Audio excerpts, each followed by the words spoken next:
All right, let's get started. And yeah, I think people are still coming in. And first of all, really want to welcome everyone to join this lovely event this evening. I'm Patty Pan. I'm the CEO and founder of RevArt. And RevArt is a global platform connecting artists with the audience, with the brands.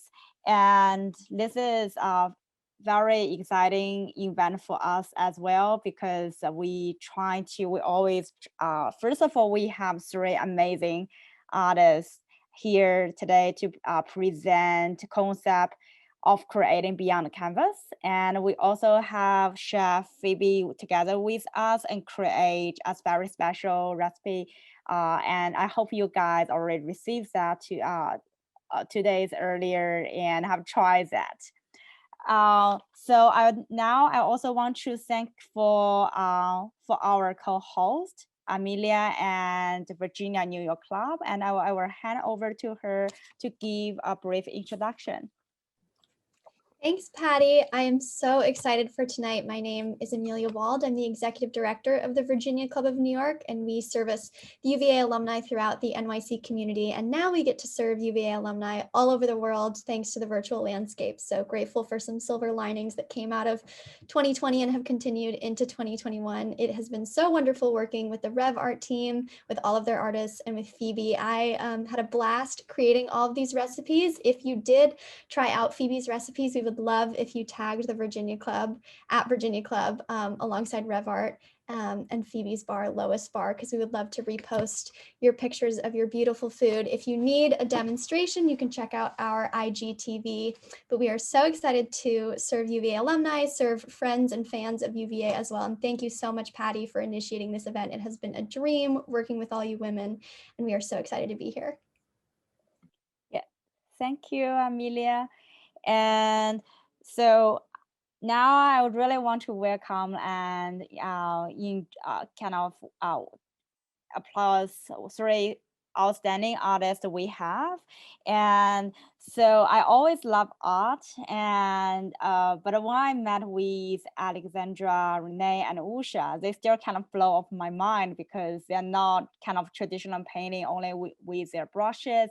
They have their own techniques. For Alexandra, she paints with paper, which is very special and very fragile materials. And for Renee, she paints more with the instant and those kind of little moments in her life. And for Usha, she plays with air. And I will not spoil like too much. I do want to leave more time actually for them to introduce their artwork and art creation, the stories behind. And I also want to thank Phoebe and introduce Phoebe a little bit here. So she is originally from the Calabrian, and so she came to the New York and completed a master's in food studies at NYU, and she has a bar called Lois in New York, and now I will hand over to her to say hi to everyone. Hi, everyone. Just to pick up where Patty left off, my name is Phoebe. I'm a chef. I'm originally from Cleveland, where I am currently, but I co-own a bar called Lotus in New York. So any of you New York alums out there, we're located in the East Village. We're currently closed because of COVID, but we hope to reopen in the springtime with outdoor seating. And, it's been such a pleasure to work with all of these artists, and I can't wait to tell you guys a little bit more about each of the dishes as they come up. Cool. Thanks, Phoebe. So today we will go with each artist and looking into their studio and their secrets of art creation. And first off, let me present Alexandra Chiou. Alex is our UVA alumni artwork.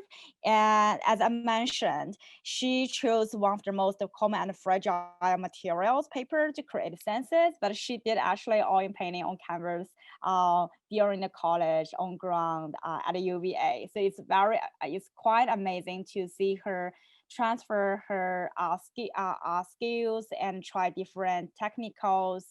And so we create a very special, Phoebe created a very special recipe called, based on her artwork, across these waters. And I will let Phoebe to explain what inspires her. So just to give you guys a little bit of an introduction about what I did with each artist and how I got to these recipes, I started out just by looking at the art. Obviously, I'm looking at a picture just like you guys are. I think if you're looking closely, and I'm sure Alex will talk more about this, you can see just how dynamic the piece is, and totally not done justice by a 2D picture. But I loved the picture, I loved the piece and the layering that you get from paper. And then I also read an artist statement that each artist included. So in this one particularly, Alex was speaking about her parents, or referred to her parents' experience coming to the US. And, it made me think a lot about where we come from, what America means, what it means to people who come from another place, which is probably most of us, and really the immigrant experience. And I ended up settling on a cocktail it's very classic, called the Americano, which it uses all non-American ingredients, which I think is just a comment on really the thing that makes something American is really being un-American in a lot of ways. So I'll turn it over to. Thanks, Phoebe. And now I will I will introduce Alex and let her actually to share her stories. And by the way, guys, you can always chat in the chat box and leave messages or questions. And we do have the Q&A session in the end. Now, welcome to Alex. Hi, everyone. My name's Alex Chiou, and I'm really excited to be here tonight and share my work with you. And I'm also very grateful that you all made the time to be here. In terms of understanding my work, I think a great place to start would be understanding the fact that color and nature have always been two very important themes in my pieces. And I wanted to, and nature itself has always really intrigued me because, it has beauty, it has complexity, but it's also this great sense of wonder when you explore a new place. And so that's always really excited me. And I wanted to share a few early images from my time when I studied painting at UVA, just to give you some context into the foundation of my earlier works and where I am today. So this first piece here is an oil painting, and it's very much this untouched landscape, land before time sort of feel. I was very interested in this idea of a primordial landscape free of man-made structures. And moving on to the next piece, just to give you a few more examples, this piece is also very earthy. It's almost like a forest looking outward towards the light.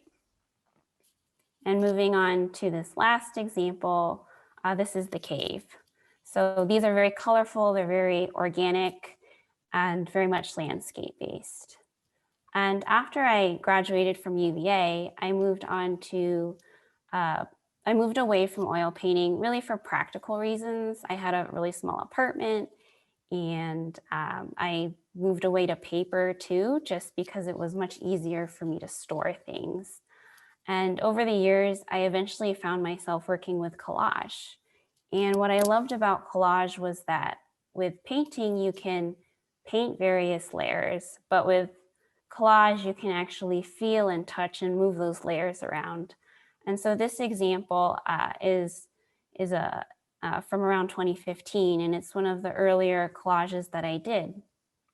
And it may be hard to see in this photo, but there's this area in the center with those 3 yellow-orange dots, and that's a little more elevated than the rest of the piece. And I remember when I was experimenting at the time, I was thinking, what if I really, I love working with collage, but what if I elevate those layers and really create more space between those layers? What would that look like? And so I was really excited by that. And we can move on to the next image. So this was one of the outcomes of that, where I was really playing with those layers, that sense of space, creating more dimension. And in this piece, you can see that the layers are really create that more pop-up effect. And so I was really excited by this. We live nature is very much in the 3D, and we live in a world with so many dimensions. So it made sense that I wanted to add more dimension to my artwork. So now we can move on to this next piece here. And I mentioned in the beginning that nature has always been really exciting to me and very inspiring. And to give you some context behind the next images that I'm about to share, when I created these pieces, I had just gone to a trip to the Joshua Tree National Park in Southern California. And for those of you that, hopefully some of you have had the great fortune of being able to visit, but for those of you that haven't, it's a really magical place. I remember when I first went, it was like being on another planet, and I had never experienced anything like it. So in these next images that I'm about to walk you through, I am really trying to capture that quiet beauty of the desert. The desert is a place that many perceive as being very barren and very, dry, and there's not a lot going on. But if you look very closely, there's a lot of subtlety, and there's a lot of quiet beauty and resilience and quiet power. And so those are the things that I'm trying to capture in these images.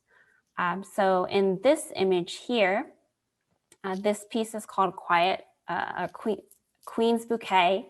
This piece is very much inspired by the Cholla Cactus Garden, which is it's a part of the Joshua Tree National Park.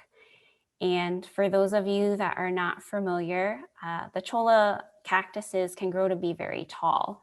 So when I visited, just to give you an example, many of them were much taller than me, and I'm around 5'4". And so they can be very massive. And in this piece in front of us, I was really trying to capture that lushness and that denseness of that garden, and also the magic of the park at dusk, and that just the beautiful transition around sunset. So we can move on to the next piece. Whisper, I wanted to share this piece as well. When I created it, I was very much thinking about the rock formations and the mountains and the contours of the landscape. So the yellows, a lot of the yellows and the gold color you see in this piece are inspired by various flowers I saw during the spring bloom. And also the purples and the pinks are very much from sunset.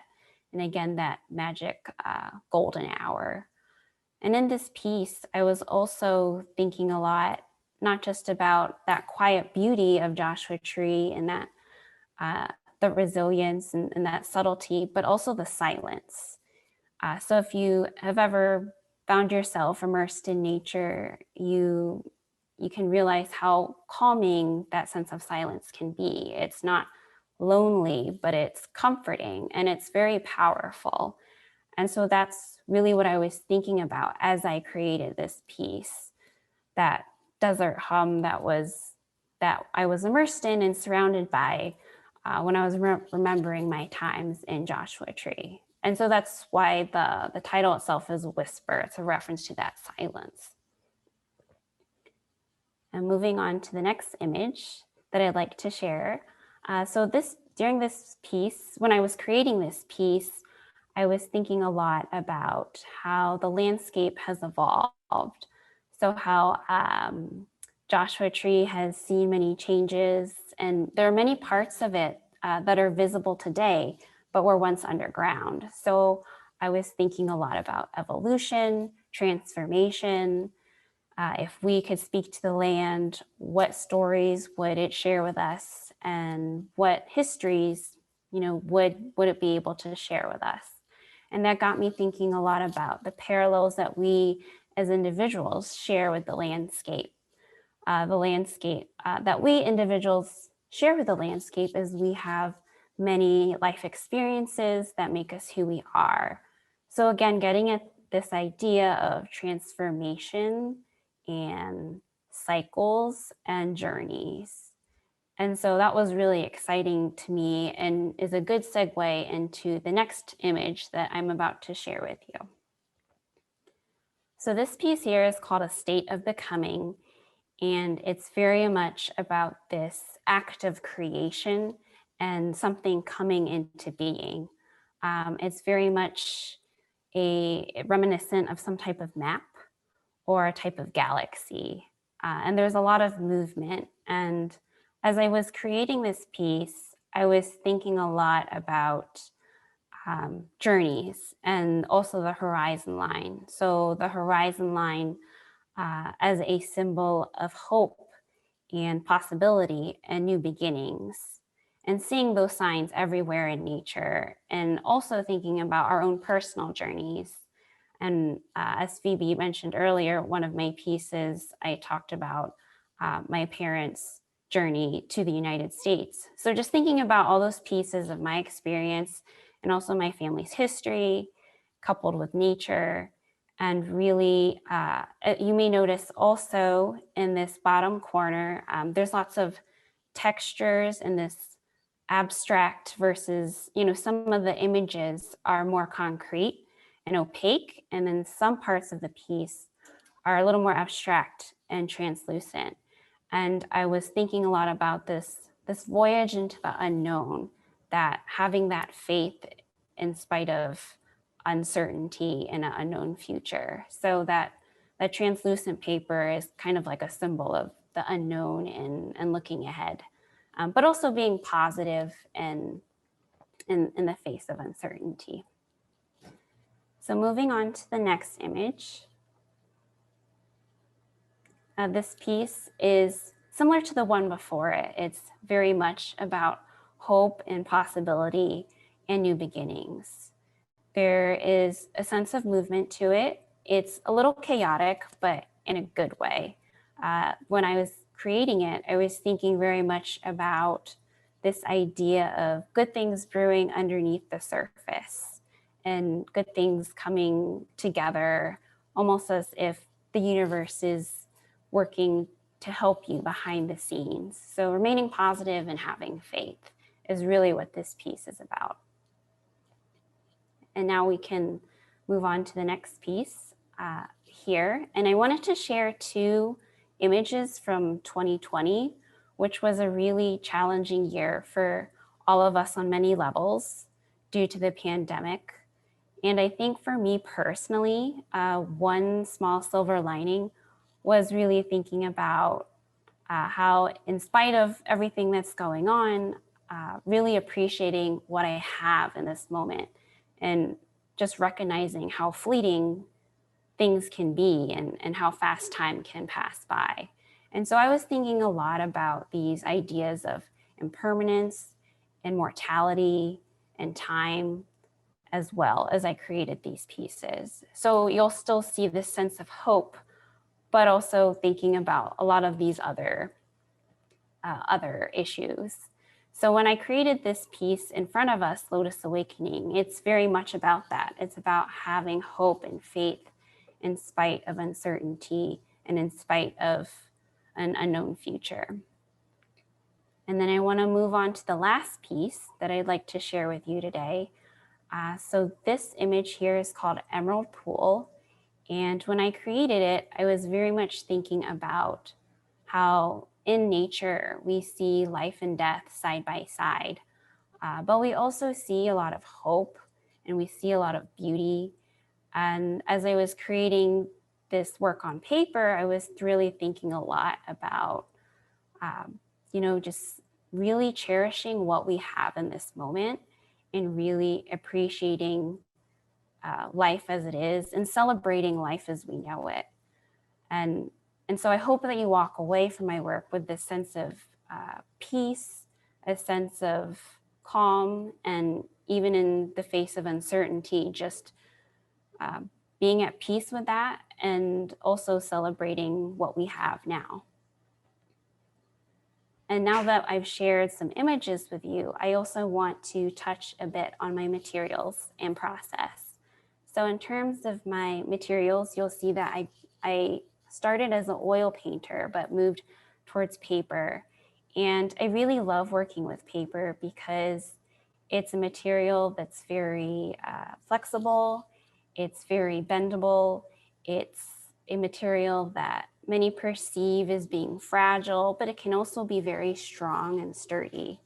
And typically when you hear of the word sculpture or sculptural or dimensional, you might think of metal or clay or some type of ceramics, but people don't typically think of paper.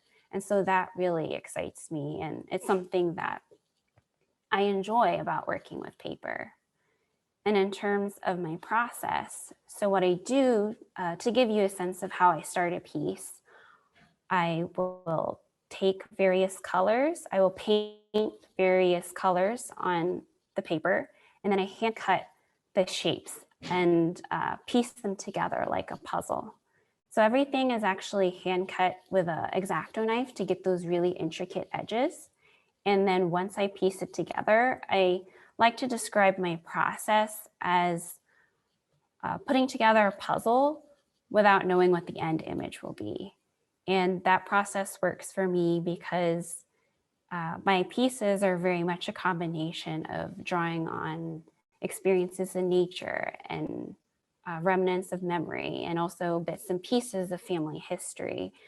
And so my practice is very much about it's not just about that end image, but also that journey into finding that end image that I land on. So I want to thank you all for taking the time to be here. That's what I prepared for this portion of the presentation. So thanks again. Thank you, Alex. So I think actually people really love your artwork, and Joanne, yes, I also like the title "When the Darkness at its Darkest," and it's also like one of my favorite painting of the artwork of Alexandra. And we still have like 1 minute left, so we will cover several questions. So our audience, Christina asked, so how long does it take you to make one of your large pieces? Do you have an image in mind when you start, or do you let your material speak to you first? So in regards to the first question, it really depends. It usually is a very long, drawn out process because I have other jobs that I work on during the day, and so to find time to work on art, sometimes I maybe only have half an hour to an hour a day to work on a piece. So I can be working on a piece for months, but some days I may only have 30 minutes to work on it, and some days I may have 3 hours. So it's definitely a very lengthy process. And in terms of having a final image in mind when I create it, I'd say my pieces, there's definitely some spontaneity to it, but there's also some planning. So sometimes I'll have a piece in mind and I have a sketch, but then it ends up turning out completely different. That happens probably for a lot of people. So I definitely usually like to have some idea in mind, but a lot of times it just evolves into its own thing, and I enjoy that spontaneity. Great. So we will take another question, and we will answer all the questions in the end. But for Alexandra's the part, we will take one more. So Julia actually asked a very interesting question, say like your artwork looks very sculptural. So she asked whether you have ever thought about other materials. Collage always writes the lines between two dimensional and three-dimensional. I also want to, learn about this. That's why I put this question in front. Yeah. Yeah, that's definitely an interesting question. I have worked with, there was a period where I worked with canvas, so raw cut canvas.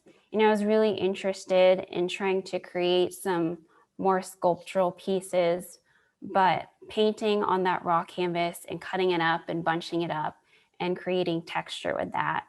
And I ultimately returned to paper just because I felt that a lot of the intricate cuts that I can get with paper, I couldn't get in that same material. But it was definitely really important for me to try that and know that, to experiment and decide that for myself, that, okay, maybe this isn't quite working for me.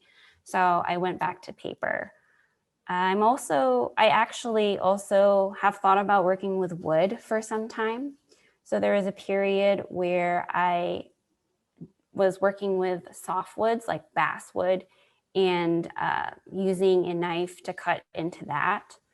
And that was, I really enjoyed that process, but similar to working with the cut raw canvas, I found that my edges and shapes were not as intricate, and the things that I wanted to convey wasn't quite being captured in that material. So I'm certainly open to going back to that, but I think I would probably need different types of equipment. And I'm used to working in a home studio. So versus working at a studio with larger equipment.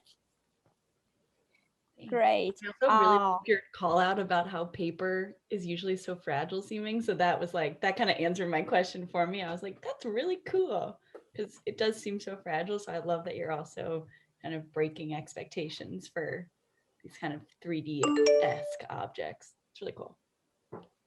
Yeah, thanks. Thank you, Alex, and thanks, audience. And Alex will continue to answer you guys' question either in the chat box or after all the artists present their showcase. And so now let me introduce another wonderful artist, Renee. She is now based in the Bay Area now in San Francisco.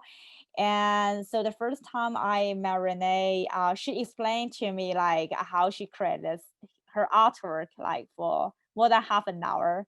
It still amazed me, and it got so many details in her painting, and I hope you guys can enjoy her artwork as well like I do. And I will hand over to Phoebe again, and Phoebe create a recipe based on the painting of voices in my head.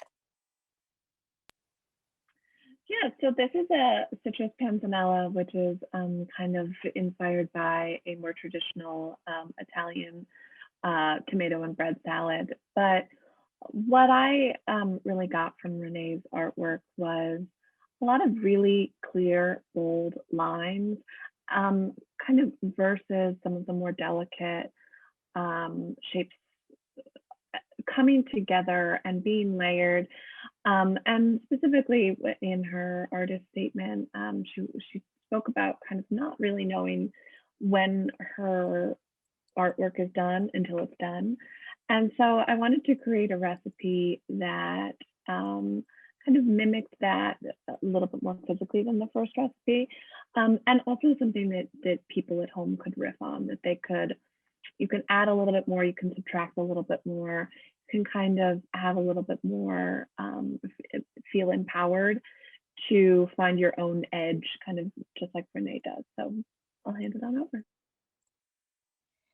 Thanks, Phoebe. And yeah, it's Amelia also mentioned in the very beginning, it's also very, very tasty.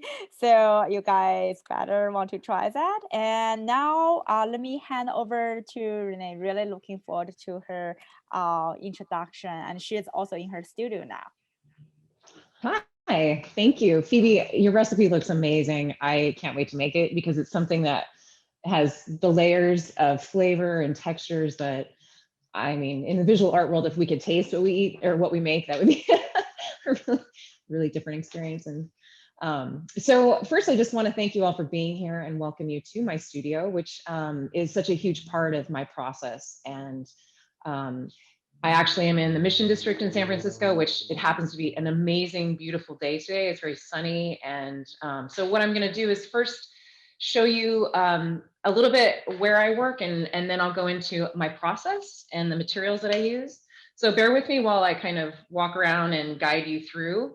So my studio is a gallery and studio space. So this is where we're in the gallery, and in here, I currently I've hung all my work in here at the moment, but I share the space with other artists that come in, and then through a doorway in here is my studio, and this is where I make everything.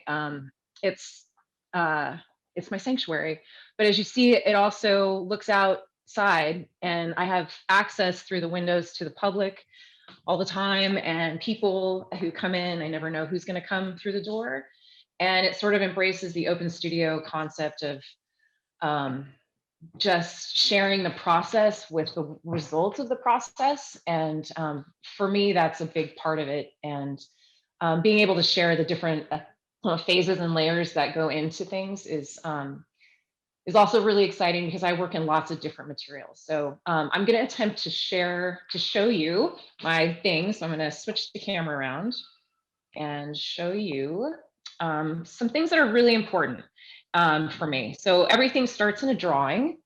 And when I draw, I actually draw in, so sketchbooks are a very individual thing for most artists. And for me, I draw one in the car and I start everything there. So I let the road or the, hold on, I just want to make sure that I can see what I'm doing here.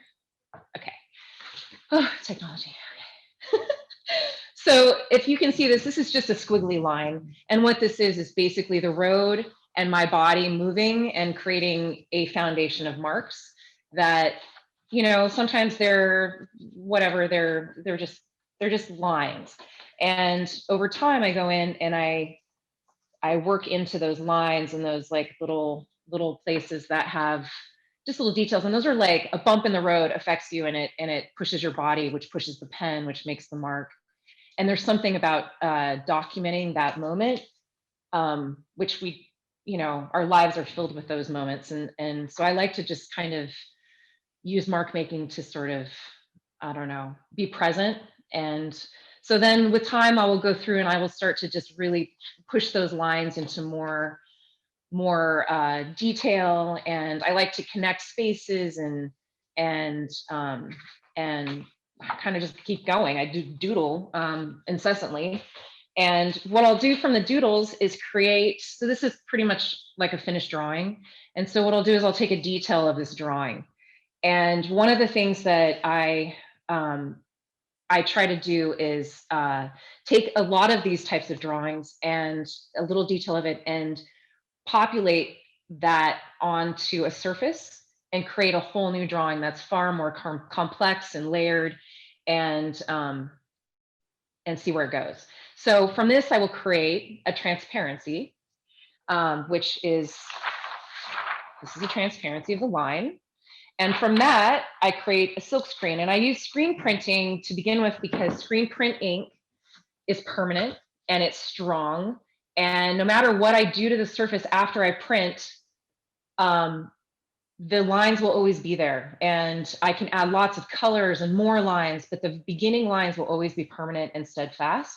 And from that, I just build from it. So in the process of screen printing, you take a transparency and you take a silk screen. This is silk, but it's covered in a photo emulsion, which is light sensitive. Let's photo emulsion.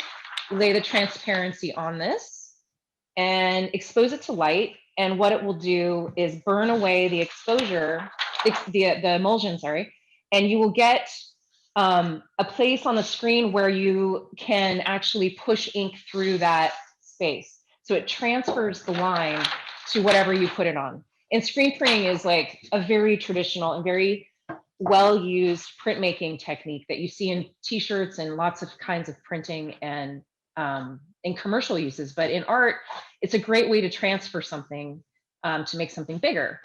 So once the lines are, once I have my silk screens, I then proceed to do all kinds of other things to the surface with color and stenciling. And I'm gonna flip back around here. And so what ends up happening is I get this kind of crazy multi-layered situation. And what I like to do is create chaos and then try to sort it out and make sense of it. And that's kind of how I, it's kind of my life. And so it's taken me many years to kind of figure out the processes that I like to use, and then what new techniques I can bring into things to kind of keep pushing my inquiry forward. So most recently, screen printing is done on a flat surface. So I was given an opportunity to do some mural work. And in order to start my pieces, I had to figure out how to, I don't know, how to transfer like a doodle to something bigger on a wall. And I started playing around with stencils. So I use stencils also in my work, and they create almost a mask. They kind of mask off certain parts, and then they also sort of highlight certain parts. The more layers I go into it and the more stenciling, the more like intricacy that actually evolves. And so the piece I selected behind me here is Voices in My Head. And I have a short video. And the reason I showed you all these materials is that the video is a time lapse, and it's basically this piece in its making from beginning to end. So if you guys could play the video, I'll talk over it a little bit. There's no audio. I couldn't come up with any good songs. There were too many.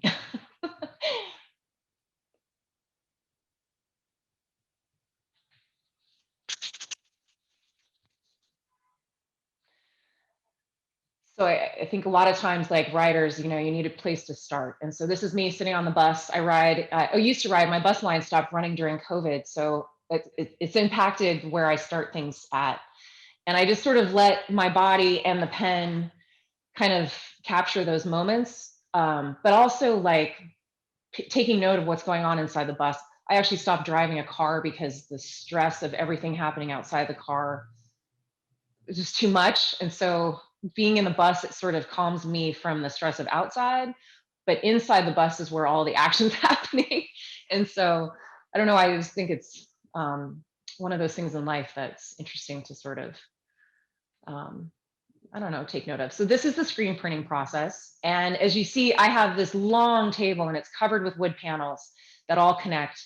And I just continue to go around those panels with this different screens. So there's like usually about 5 to 10 drawings that go on into one piece. And I end up with this like maze of lines that to me don't make any sense. And but they're there, and I only print in black and white, so I get this gradient that starts to also absorb some of the colors that I put in. This is the dyeing process. My colors I actually sourced from a recycling center and create on my own. So this is actually a series made with textile dyes and food coloring. And what happens is I let the pigments, I just put them on kind of also chaotically, and I let them sort of fuse with each other and also with the wood panel and with the ink of the screen printing. There's the screen print ink sits on the surface, so it actually picks up a lot of that color. And then I will pull those panels apart and create series. So like behind me, this is actually a set of 20, and I created 4 sets of 5. And the idea is that the beginning lines create this matrix that will forever keep those pieces connected, no matter what ends up happening and where they end up ultimately. And so you can see the dye as the background, and I go in with a gouache, which is a water-based, it's like an acrylic paint. And the residue of the dye on the surface of the panel becomes the foundation of pigment that I hand paint in. So I'll use gouache to actually stabilize the pigment and define spaces in that chaotic mess of lines to pull out a sort of composition that becomes very three-dimensional. I was a sculptor. I went to graduate school, and at the last year of my MFA, I decided that I didn't want to do sculpture anymore. I just wanted to draw. and started experimenting with mark making. This is a stenciling process, and I'm using airbrush here. So I've layered color and line, and now I've put an overlay of stencils on, which will, and like added colors. And so there ends up being this other dimension of color and gradient. And then I go back in with my hands and I hand draw and define. And I just keep going. Like I look at each piece individually as to what areas really are intriguing to me that I just want to kind of dive into and really explore further with different materials. This is, I use China markers. I try to use materials that I can get that are very accessible, like at a hardware store or like a, drugstore. And this is, again, just going over and over with line. And what ends up happening is the first layer of screen print ink over time actually ends up rising and becoming exposed on the surface, because the texture of the ink and the pigments and each of these things leaves a very fine residue that builds up, and it actually they become pretty dimensional. After working with them flat, I'll bring them back on the wall. And again, like, I don't know, just kind of figure out what's going on. I think I got to a point with this where I didn't see any definition. And so I had just found this incredible black charcoal that is like, it's just like you just picked it up out of like a fire, and just it is really amazing and delicious. And it works really well with China markers and graffiti pens and stencil, like different kinds of pigments that I use. And so that was it. So it's like voices in my head. So the piece is really about letting intuition drive where things go and not having a plan. I think in life we have we have to plan I am a mom, I have kids, I have chaos everywhere. So I feel like everything is planned and it's organized. And I don't know, I love that place of trying to sort of disseminate where, I don't know, where I feel comfortable. And I love making art. I love finding new ways to bring things together and the challenges of it. I never studied printmaking, so I've learned it all on my own. And I try to like not abide by the rules of traditional processes and try to see where things will end up if I create my own boundaries and my own set of parameters to work within. So I'm going to show you one piece. This is a series that I've been working on since COVID. And because of COVID, I started stenciling, using my stencil work, but actually creating these circles that are like spheres. I look at them like they're these, I just hung these and they're all crooked. And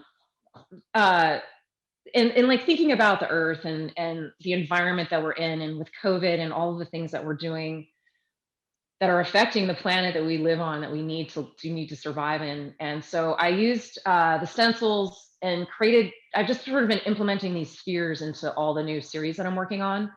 This particular set, it's a set of 10 18-inch panels, but I've left them in a different, I usually don't leave any of these marks left. But for some reason, this set, I love seeing the history of the unfinished, because I think it really, I don't know, there's this history that is really important, and it really drives where everything ended up. And I think right now, especially in being an artist in this paradigm of life that we live in, I love the idea of having that evidence of where things were, and like not forgetting how it started. And so that's pretty much my thing. I work in everything. I work in paper. I emboss paper with the same stuff. I stencil it and print it, and then I push it really far. I'll actually use a printmaking press, and use the press to actually shape the paper into the line. So I'll just show you. Hang on. So this is a plate that would be used for in printmaking, and it's very textural. It's actually the negative space of this drawing. There's another. It's a double-sided plate. So this has been carved with the grooves. And something about printmaking that I love is the impression on the paper, like if it's an engraving or a lithograph, there's usually a square impression of the plate. So I wanted to take that impression and turn it into a line drawing. And so I have been working from these 2 line drawings for some years now. And what happens is the paper, you soak the paper and then you can put it on this plate, put it in the press. It's like a steamroller. And it basically pushes the paper into the grooves. So the paper ends up with this really beautiful relief quality that can, and like Alex had said, paper is a very strong, resilient material. It's a lot like clay. You can push it to new realms. You can get it wet. You can get it dry. You can push it into textures, and it will still, the fibers of the paper will still kind of hold their own sometimes, usually, if you use the right paper. And so this is another place where I'm exploring, and I've been working for years too. And yeah, I mean, I could go on for hours. I have all kinds of things I do. Yeah, and So. so Renee, we do have some interesting questions from the audience. Okay. And Okay. so Kristen actually asked, what kind of materials do you want to explore next?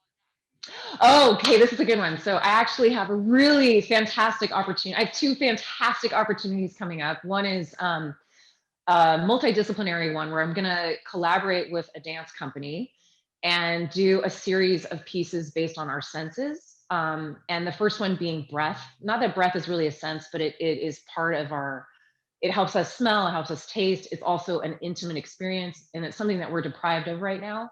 And so I want to use the senses as a foundation to inspire movement artists to actually make work about that. And then I will do a line drawing and tracing their bodies through space and time. So a contour and line drawing where I will follow them in their journey, exploring those senses, and then I'll figure out a way to kind of translate into some sort of video projection. I don't know, like it's kind of still in its evolution. So that's happening. And then I have an opportunity to take some of my drawings and working with a musician who's building an amazing home with a home like performance theater, and has asked I'm going to do a drawing of a song that he created. And so it's a line drawing of a song that he made for his wife. And I'm going to turn that drawing into some architectural elements throughout the space. So it will ultimately end up in a curtain, but from the curtain, like some of the layers will be like a banister for a railing that's going up. Some will be for the curtain pocket, another relief piece on the wall. So I'm like looking at like bigger, I really want to get more into more environmental, architectural, like bigger projects. I don't want to go beyond what I can reach with my hands. I want to really be, I just want to do bigger things. I don't know. That sounds amazing. I'm really looking forward to that. It's also the first time actually I heard this great news from you. So well, it's all happening every day is a new day. I know. It's so amazing. We also have another interesting question. Do you ever return to pieces several years later just to add additional layers? Oh my God, yes. Where are they? Oh, I think I tucked them away. Well, actually, so this piece on the wall behind me, these are doors, hollow core doors, and they are 24 inches wide by 80 inches, is standard door height, but I have 12 of them.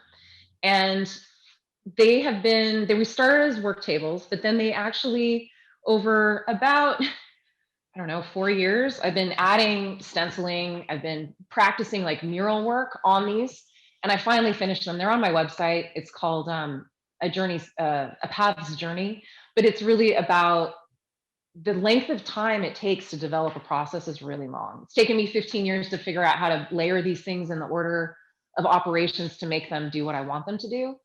And so sometimes I'll look at it, if a piece is sitting around, and I will probably do something to it. So I try to get as much out somewhere else.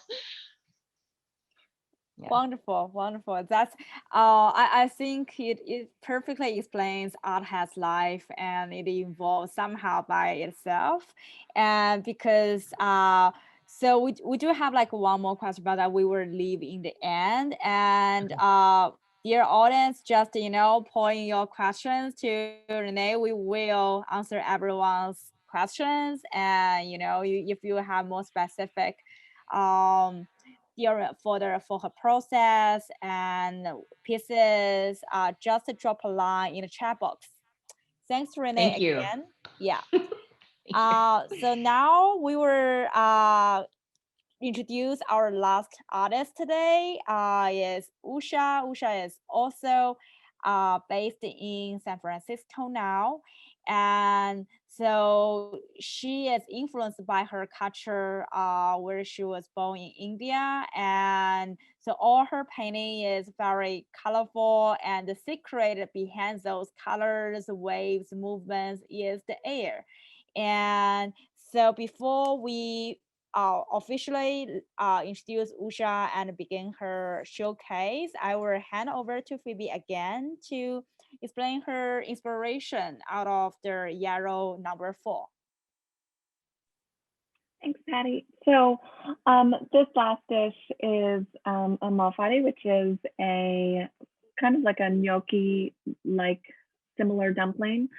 But it's made with ricotta and it's really, really airy. And when I looked at Usha's work, I definitely got that feeling of lightness, kind of cloudiness, and the layering, and it really elicited for me an experience with the natural world. And it's January, February. It is very difficult to tap in. I mean, those of you in California, it's a different story, but you know, it's hard to create a food experience that really relies on natural fresh things in the middle of winter. So I thought of these malfatti, and again, kind of cloudy, airy.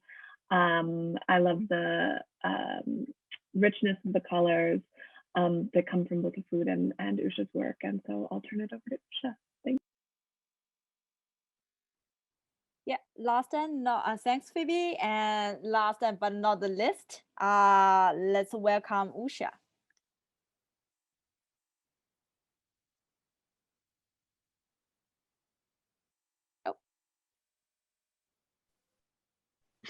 Hi, everyone. Thanks for coming. Can you see me? Yeah. So thanks for coming. And I can't believe, who would have thought I would be presenting on Zoom to my global audience, like my parents and my sister and my brother and my friends from all over the world are watching me. So thank you all for coming.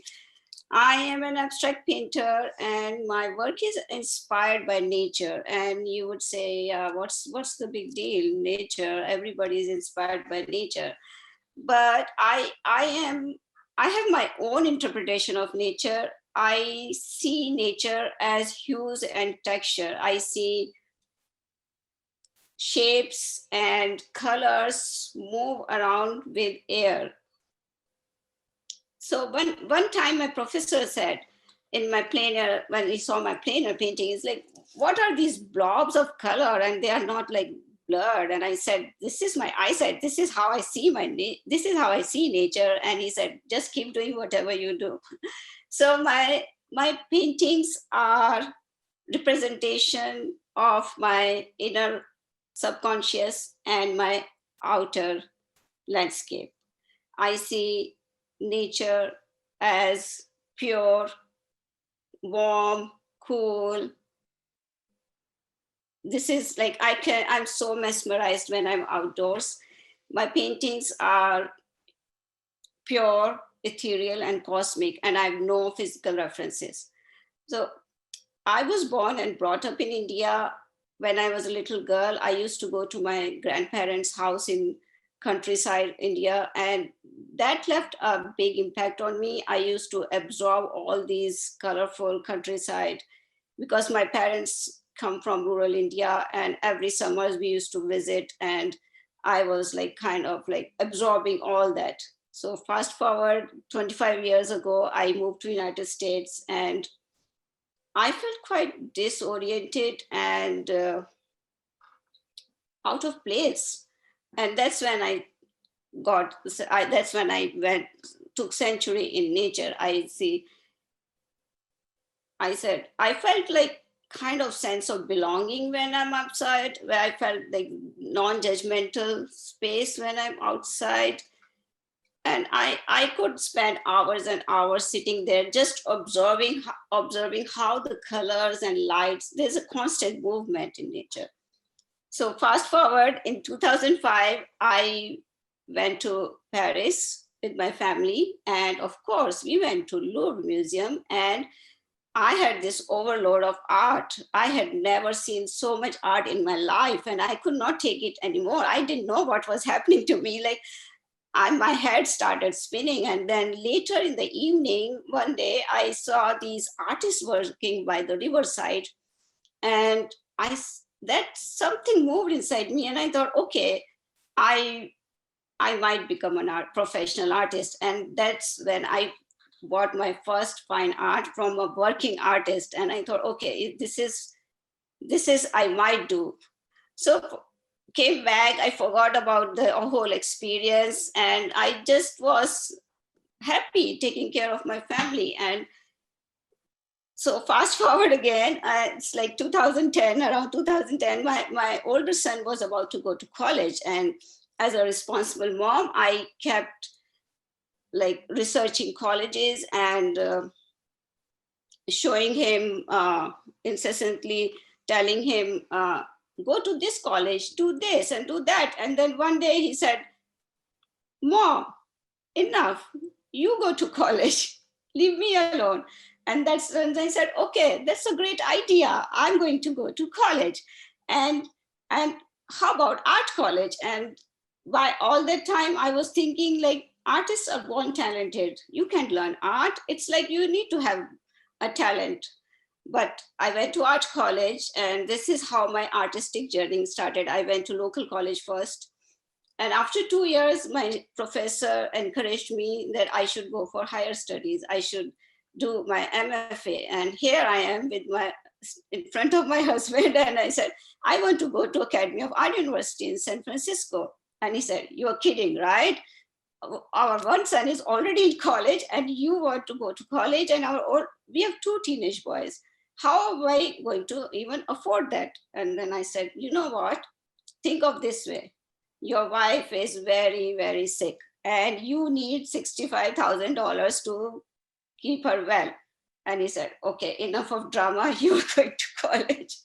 And this is how I got my admission. I got my entry to the graduate school. So in graduate school, it was not easy. It took me almost 5 years to graduate. And there were times when I thought, what have I gotten myself into? But since it was a commitment to myself, I kept going. So in between midpoint in graduate school, after like we are supposed to do a cohesive body of work and known as thesis. And for my thesis, I did like research all these artists and tried like more than 100 paintings and painting. And then that thing was working for me. Like during halfway to my thesis project, I was still like not very happy. It was like not me. I'm not connecting to my art. What am I doing wrong? Like what's happening? And then one day I thought like, okay, what happens when I go out to nature? And why not like I combine this, my love for nature and passion for art, and do something accordingly. So I said, okay, when I go outdoors, I feel this breath of fresh air.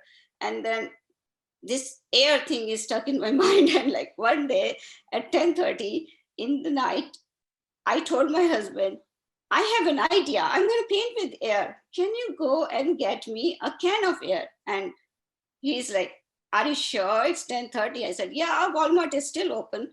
And he's like, okay, you are coming, right, with me? He said, I can't come. I am already in my pajamas. Please get me. And he's so sweet. He went and he got me a can of air. And at midnight, I was in my studio painting with air.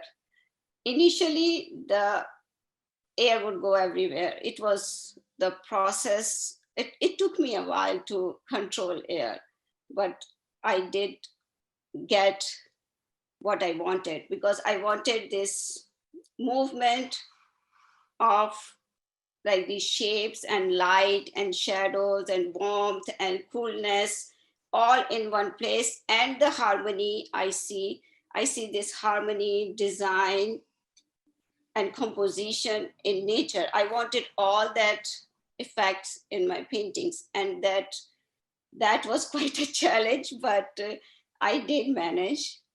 And I would show you something. Okay, I will let you know first a fun fact about me. So when I go to my studio, not many people know that I take 15 to 20 minutes nap before I go to my studio. So this is because I declutter my mind and go in my studio without any reference, without any to-do list, or without anything, just with clean mind. I go to my studio, and I sometimes sit there and stare at my blank canvas or like blank board for time. And this got so difficult when the pandemic happened and my husband was working home, and he would come and he'll see me like 11 o'clock taking a nap, and he would like, are you okay? I hope you don't have a fever. Or something like, it got difficult for me how I worked to explain to him. But yeah, I adjusted to the new normal and started working, and he adjusted to my work schedules. And so I would show you my process a little bit. Can you please share? I can see myself.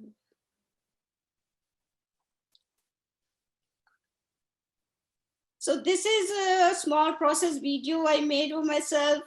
Initially, the board I have to prepare, which is very, very important for me, because the preparation, I put tape all the side. I do paint sometimes my sides, but I want them really clean. And because I paint in layers and layers of paint, I don't want them like to be all dripping on the sides. So the preparation makes me also know my substrate better. So if I'm handling the substrate, I know what size and how I'm going to do it. I gesso my canvas first, just because initial layers are water-based, so the water, it prepares the surface. That's what I do. And then in between the gesso layers, I sand to make it smooth, my surface. And there comes then a few layers of acrylic paint. This time I have no premeditated, no plan. It's just like playing with paint and getting the canvas ready. It's like, I am like, I don't know if I told you before, I am a little scared of white canvas. So I just have to have this muddy, like some color on in the beginning. Then I do fill layers, or this is now I'm done like a couple of layers of oil paint over it.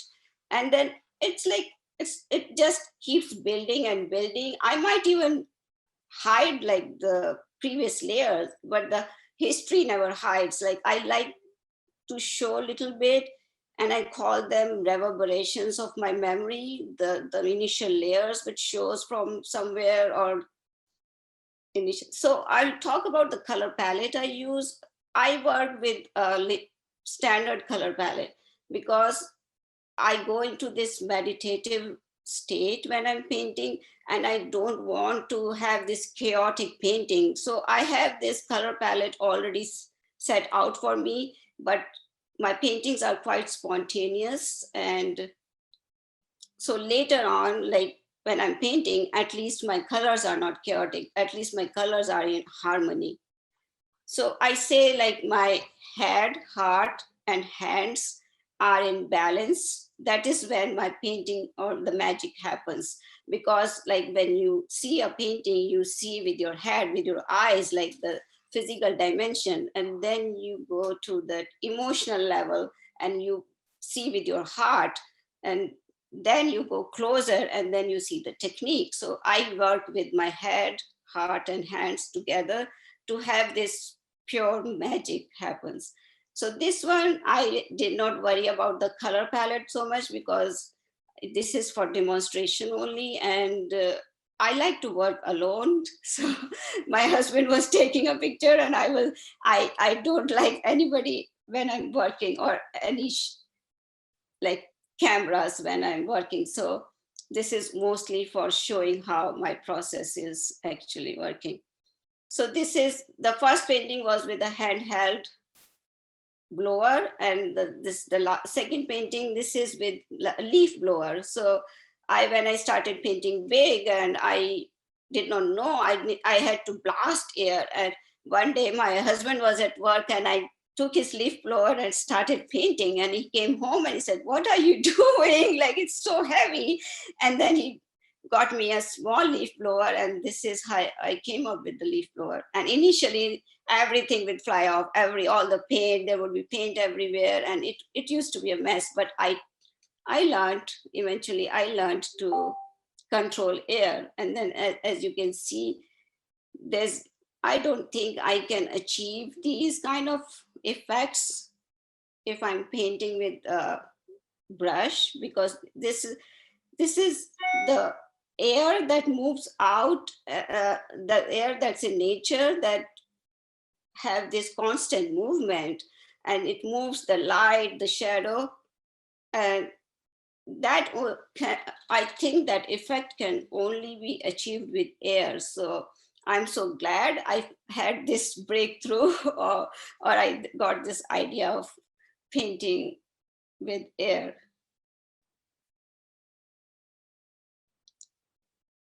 So I hope you enjoyed the process, and I would take, so get started again.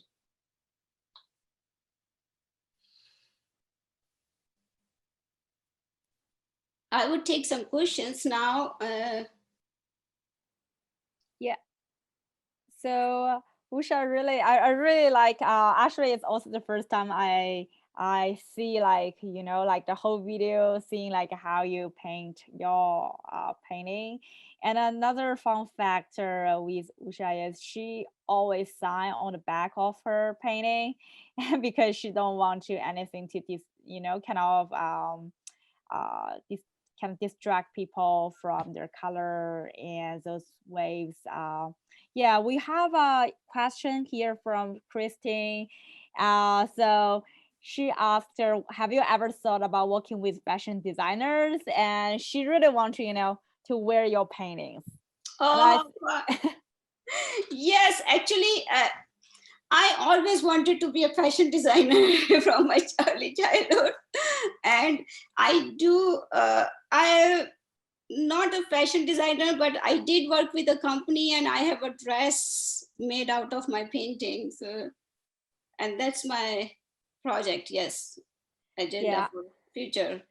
My work to be on my dresses and products. Yeah, so yeah, that's why also actually Usha is also collaborating with us. So because RevArt, our purpose is to connecting those awesome artists with different brands in different industries, like designers, fashion designers, interior designers, you know, just to make art in different forms. And so I also have a question. Okay, because your last series actually you did during the COVID is become black and white. And Yes. could you kind of tell the story behind that a little bit more?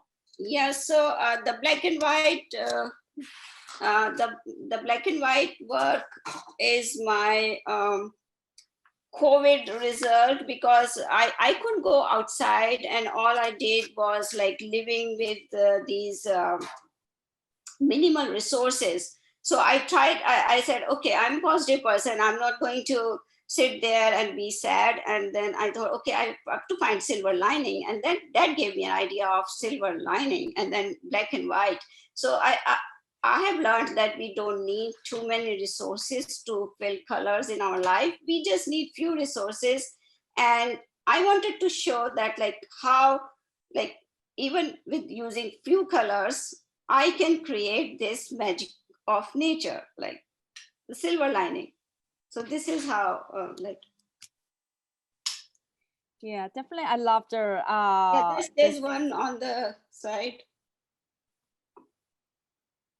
Yeah, definitely love their series, and it looks like so different. And we also have very interesting question here is, do you ever close your eyes while you create? Actually, I don't close my eyes while create, but I do go into some meditation, some different zone, and so I do listen to music when I'm creating, and that music gives me a barrier from outside world. I think I don't even remember what music I was listening to, so I go into this meditative sense, and I just forget what I was doing. So every time, you won't believe, every single time, whenever I go, next day I go and I see my work and I see I did that. Or maybe I did that. Like, it's like sometimes I really love it, or sometimes I like, what did I do? So it's always like it is kind of, I just I told you, like my head, heart, and hands are in sync when I paint. So I go into different zone altogether, and I don't even know that that whether my eyes were closed or not. So one time, like someone asked me, saw my work and said, did you take any mind altering substance when you are painting? Because I feel that way. I said, no, maybe I get high when I'm painting. That's why I'm always like curious to, to understand the process behind artists, because it's really kind of amazing, like so spontaneous as well. Okay, thanks, Usha. And now we have like 10 minutes left for the whole event. So we will go through like the questions, and I do encourage the audience to drop any questions you have for the artist and also for the chef. And let me go back to some questions we just you guys dropped in the chat box. So Kate asked Alex, so she would like to know more about the black and white drawings in your early collage. So there was a period in school when I was at UVA actually, where I was doing a lot of black and white drawing and working with pen and ink. And that somehow, it's funny because I was actually doing that at the time that I was taking a drawing class, and my teacher was doing a session on cut paper, like working with cut paper. And at the time, I was really frustrated with it because it was my first time working with an X-Acto knife. And I thought, oh, it requires a lot of patience, and it doesn't seem to be to come naturally at the time. But pen and ink was something that I felt was really enjoyed doing. And so it's kind of funny that now I'm working with cut paper after that whole experience. But I had a series of drawings, and I ultimately returned back to color because it's really after doing some experimentation with just black and white, because when I go outside or when I respond to things, color is so important to me. But I actually save a lot of the older pieces that I work on. And so that particular collage was crafted from various pieces of art. So some color and some pen and ink, and putting it together. And that also stems from the fact that I'm mindful of the fact that I use a lot of paper and materials. And so I just want to be sensitive to that. And also, I really enjoy this idea of repurposing things, and it's really aligned with that, my interest in transformation and cycles. Cool, interesting. And so we also have a question regarding the nature, and I really want to ask three artists we have today, because nature and environment somehow all inspires you. And So actually the original question from Hannah is, do you consider the source of your materials when you create your artwork? And so what's the role actually nature plays into that? So it's more about like question of you guys. So how you use, like, how do you think the relation between the nature and the materials? So I want to answer that.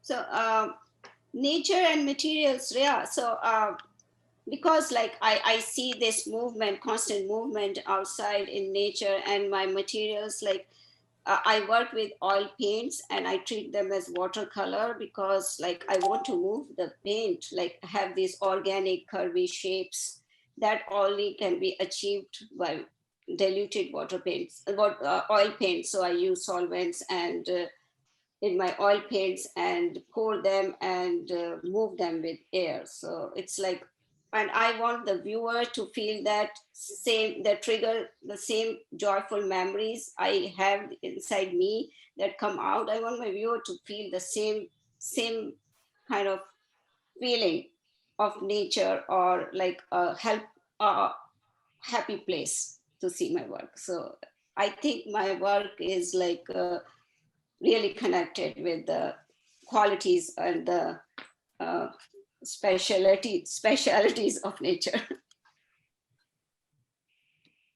Yeah, I can comment too. I think nature definitely feeds into my work in the patterns and definitely in the colors too. I think I'm outside all the time. I'm very much, I'm from the Northwest and I love rain and mold and moss and drippy gooey things and then just the decomposition in nature and how it, you know, things die but they grow into something new, and there's this constant regeneration of life and sustainability. And I think we look to nature in our architecture and all of our machinery, and it definitely feeds my aesthetic for sure. It also, for me, when I think about my process and materials, it's something I try to be mindful of. So I think a challenge for me is finding paper that's thick enough to, because if it's too thin, sometimes the texture isn't quite what I want. But I'm definitely mindful, for instance, of thinking of, well, maybe I should be making my own paper, or maybe I should be thinking about using certain papers that might be more sustainable. So it's definitely something that I'm mindful of and trying to make a priority. And in the interim, right now, I also, I mentioned this briefly earlier, but I understand that I use a lot. And so I actually save a lot. So in my studio space, you'll see that I have years worth of paper that I save. And I find a use for everything that I save. And sometimes I even will deconstruct an older painting that I'm not, doesn't feel quite complete to me. I'll deconstruct it and I'll put it away. And then a year later, I'll find a place for it in a new painting that I'm working on. So that's my way of trying to repurpose and reuse, and also find a new life for some pre-existing materials. Nice. Really, really like how different approaches you're dealing with the inspiration and also different materials. We got another interesting question from Noah to Renee. Do you worry about the durability and permanence of the artworks when working with recycled or more accessible materials? Oh, absolutely. I definitely do, but I seal everything in a UV protectant. I found some actually like non-vinyl sealants that can keep things really preserved. You know, the textile dyes are fragile. However, I think, working them into other paints that have a little more sustainability to them is really important. yeah, I definitely, everything I do, I try to make sure that it's going to last, because I would hate for someone to invest in a piece of art and then have it fall apart. And, you know, the trick is that when I work with paper, that's the tricky one, because I want people to be able to touch the work, and I don't like things to be behind glass or behind a veil that they can't actually see it like really close up or even smell it. I used to be an encaustic artist, so that was also something that I would, I don't know. Yeah. Yeah. So I keep it, I make sure things are going to last, maybe not forever, but at least for the lifetime of, hopefully, lifetime of something.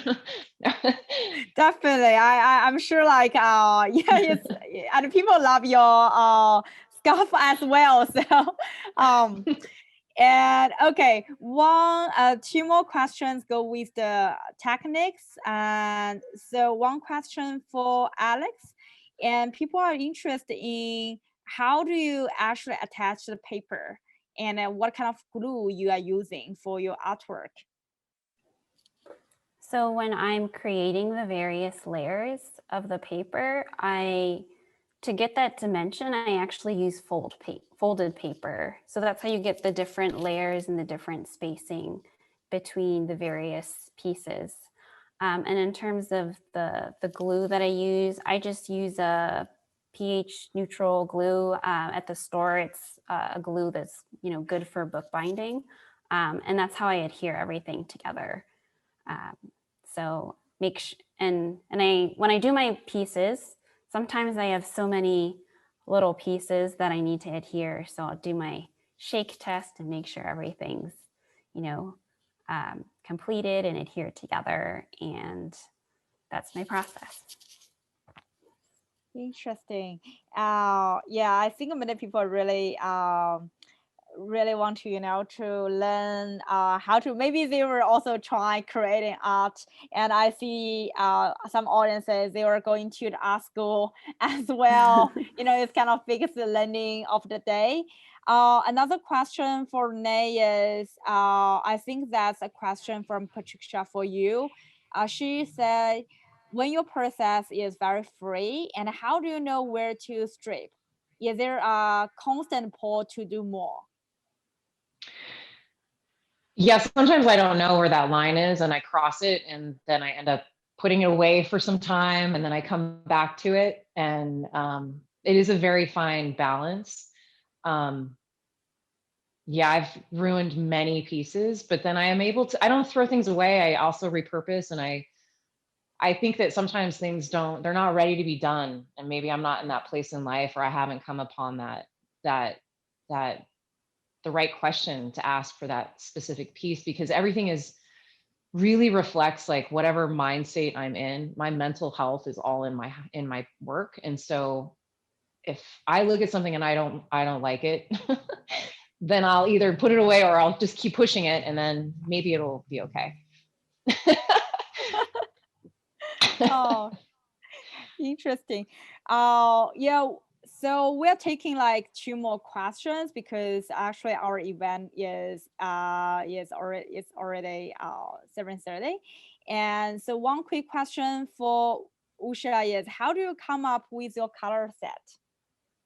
So my color palette is all derived from nature, and when I go, I see this harmony of colors, like warm colors with cool shadows and cool colors with warm shadows. And you might see nature is so colorful, but it has this perfect harmony of design and color. I'm so mesmerized and intrigued how much we can get from nature. So that is what I do. I take a lot of pictures, and I come home, and they're not references, but then I just study them very closely, that why did I like this, or what was the texture, or what was the colors like that intrigued me, and that I keep absorbing, and that comes out when I paint. And then definitely my childhood colors that I have imbibed in myself, or my childhood plays a lot of role in my colors, like, because they are like kind of